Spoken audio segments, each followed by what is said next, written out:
আসসালামু আলাইকুম বন্ধুরা, আশা করি সবাই সুস্থ আছেন। বন্ধুরা, একটা দীর্ঘ সময় ধরে অন্যান্য সাধারণ মুসলিম দেশের সঙ্গে যুক্তরাষ্ট্র যা করেছে, উদাহরণ হিসাবে আফগানিস্তান, উদাহরণ হিসাবে আমরা ইরাকের কথা বলতে পারি, উদাহরণ হিসাবে লিবিয়ার কথা বলতে পারি।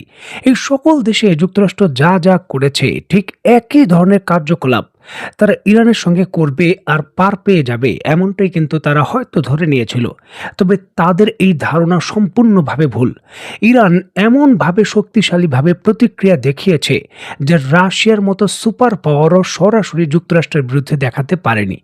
রাশিয়া গত ৩ বছরের যুদ্ধে এখন পর্যন্ত যুক্তরাষ্ট্রের একটি ঘাঁটিতে একটি মিসাইল তো দূরের কথা, একটি ঢিলও ছুটতে পারেনি। সেখানে গত কয়েক ঘন্টার মধ্যেই ইরান মধ্যপ্রাচ্যের যুক্তরাষ্ট্রের যত ঘাঁটি রয়েছে সকল ঘাঁটিতে হামলা করেছে, রাডার সিস্টেম, আকাশ প্রতিরক্ষা ব্যবস্থা ধ্বংস করেছে এবং যুক্তরাষ্ট্রকে অন্ততপক্ষে ১০ বছর পিছিয়ে দিয়েছে এই অঞ্চলে নতুন করে প্রভাব তৈরি করার জন্য।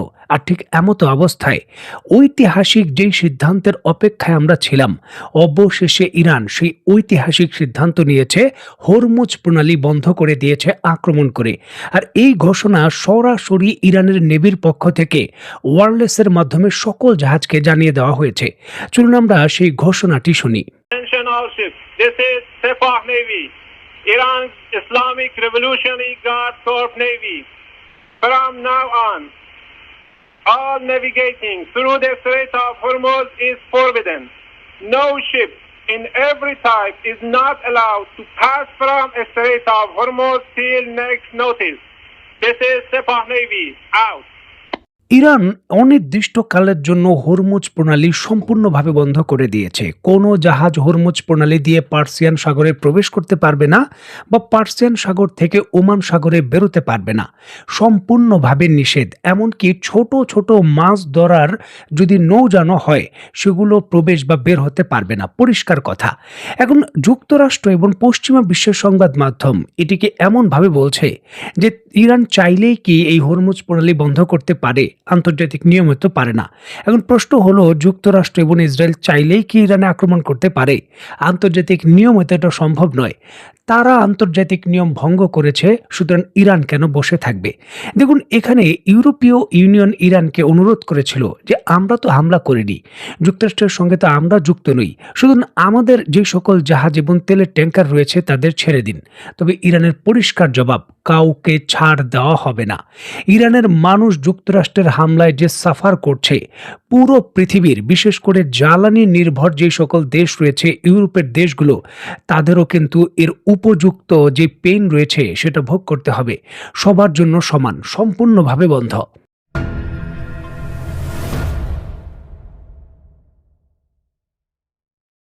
দেখুন, হরমুজ প্রণালী অত্যন্ত গুরুত্বপূর্ণ একটি জলপথ। আন্তর্জাতিক হিসাব বলছে বর্তমান পৃথিবীর অন্তত পক্ষে প্রায় ৩০ থেকে ৩৫% জ্বালানি সরবরাহ এই হরমুজ প্রণালী দিয়ে হয়, যেটা মধ্যপ্রাচ্যের দেশগুলোই কিন্তু রপ্তানি করে। হিসাব বলছে যে মধ্যপ্রাচ্যের উপসাগরীয় দেশগুলো, ইরান ব্যতীত যে বাকি দেশ রয়েছে, তারা বাৎসরিক এই পথ দিয়েই প্রায় ৭০০ থেকে ৮০০ বিলিয়ন ডলারের জ্বালানি তেল রপ্তানি করে, যেটা যুক্তরাষ্ট্রের অর্থনীতির জন্য ইম্পর্ট্যান্ট, কারণ এটা পেট্রো ডলার। এই দেশগুলো শুধু ডলারেই কিন্তু এই তেল বিক্রি করে। মানে যুক্তরাষ্ট্র এখান থেকে প্রায় ৭০০ বিলিয়ন ডলার শুধুমাত্র ডলার বিক্রি করে আয় করে। এখন ইরান হরমুজ প্রণালী বন্ধ করে দিয়েছে। শুধু জ্বালানি সরবরাহ নয়, যুক্তরাষ্ট্রের ডলার বিক্রি করে যে ইনকাম সেটাও কিন্তু বন্ধ। আন্তর্জাতিক বিশেষজ্ঞরা বলছেন প্রতিদিন যুক্তরাষ্ট্রের অন্তত $2 বিলিয়ন ক্ষতি হবে এই ইরান জলপথ বন্ধ রাখার জন্য, কারণ তেল রপ্তানি করা যাবে না। এছাড়াও অতিরিক্ত এই উপসাগরীয় দেশগুলোতে যুক্তরাষ্ট্র এবং পশ্চিমা বিশ্ব যেই পরিমাণের পণ্য রপ্তানি করে, অতিরিক্ত বিভিন্ন ধরনের গাড়ি বা ইলেকট্রনিক সামগ্রী বা অন্যান্য দিয়ে, তার পরিমাণও কিন্তু কম নয়। সম্পূর্ণভাবে সেটা বন্ধ। এছাড়াও উপসাগরীয় মোটামুটি সকল দেশই আমদানি নির্ভর। এই পথ দিয়েই কিন্তু সংযুক্ত আরব আমিরাত থেকে শুরু করে একেবারে কুয়েত, কাতার পর্যন্ত সকল দেশই তাদের প্রয়োজনীয় খাদ্যদ্রব্য আমদানি করে। এই হরমুজ প্রণালী বন্ধ, খাদ্যদ্রব্য আমদানি করতে পারবে না। মানে এই দেশগুলোকে রক্ষা করার জন্য যুক্তরাষ্ট্রের কোনো ধরনের সুযোগ কিন্তু আর নেই। এই দেশগুলো আসলে কত বড় ভুল করেছে এখন কিন্তু তারা হাড়ে হাড়ে টের পাচ্ছে। দেখুন, মধ্যপ্রাচ্যে বিদেশি কোনো ধরনের বিমান সংস্থা তাদের ফ্লাইট পরিচালনা করছে না, নিরাপদ নয়। ইরানের মিসাইলগুলো যে কোনো মুহূর্তে আকাশে উড়ন্ত যে সকল প্লেনগুলো রয়েছে বা কার্গো প্লেন যাবে সেগুলোতে হিট করতে পারে, যার জন্য কিন্তু সম্পূর্ণভাবে সার্ভিস বন্ধ। মানে হরমুজ প্রণালীও বন্ধ এবং কার্গোর মাধ্যমে প্লেন দিয়েও আমদানি সম্ভব নয়।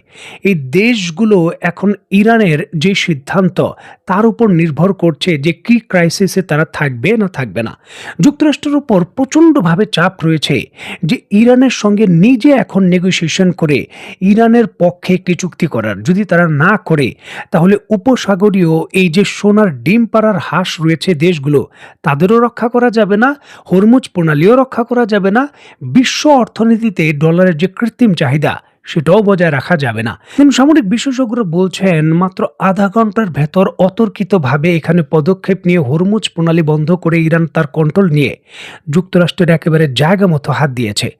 যুক্তরাষ্ট্র এখন ইরানকে চাপ দেবে কি? উল্টো নিজেরাই কিন্তু এখন চাপে রয়েছে যে তারা আসলে কি করবে। নেগোসিয়েশন কিন্তু তাদের করতেই হবে।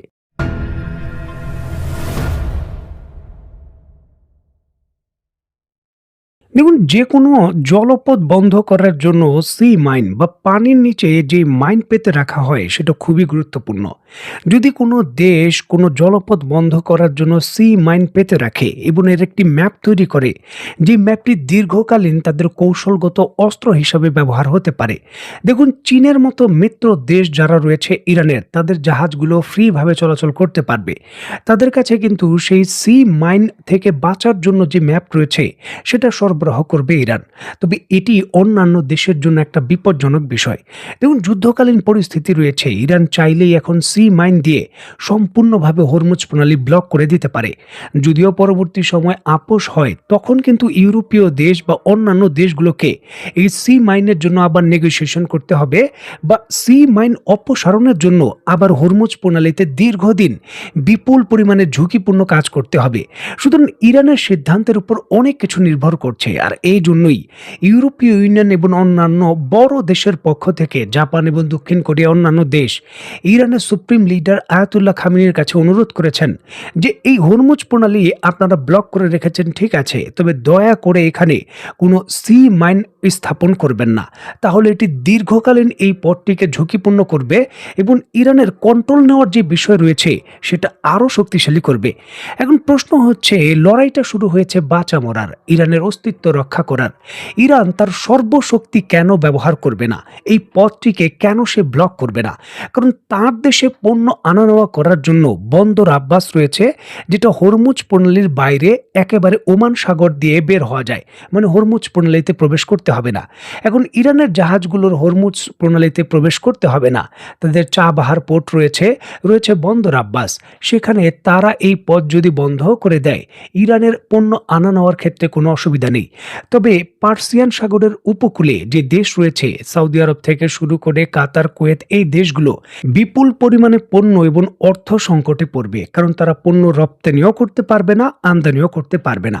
সুতরাং ইরানের হাতে কঠিন দাবার চাল এসে গেছে হরমুজ প্রণালী বন্ধ করে। দেখার বিষয়ে যুক্তরাষ্ট্র আসলে কি করতে পারে। তো বন্ধুরা, আজকের মতো বিদায়। নতুন কোনো ভিডিও নিয়ে আবার দেখা হবে। সেই পর্যন্ত সবাই ভালো থাকবেন, সুস্থ থাকবেন এবং বাংলাদেশকে ভালোবাসবেন। আল্লাহ হাফেজ।